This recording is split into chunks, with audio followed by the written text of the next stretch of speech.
আজকে মাননীয় সভাপতি অনেক মুসলিম নেতা যা পারেননি তা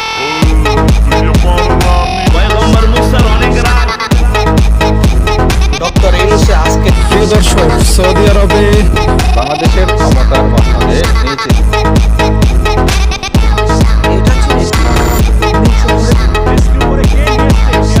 সেভেন সিস্টার্স বক্তব্য দেন ডক্টর মোহাম্মদ। এখন আমাদের মহল্লার কথা আমি বলি।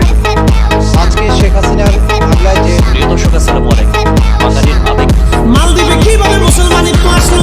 প্রফেসর ইউনূসের বক্তব্য শুনে আমাদের শিলং সালাদ হঠাৎ গাউসুল আজম আব্দুল কাদের জিলানী রাহমাতুল্লাহি আলাইহি এর নজর এক অন্ধ মানুষের ওপর পড়ল। অন্ধ মানুষ কাঁদতে কাঁদতে বলল, আজ যদি আমার চোখ থাকতো আমি ও আল্লাহর সৃষ্টি করা এই দুনিয়া দেখতে পারতাম। গাউসুল আজম আব্দুল কাদের জিলানী রাহমাতুল্লাহি আলাইহি তার কাছে এগিয়ে গেলেন। আকাশে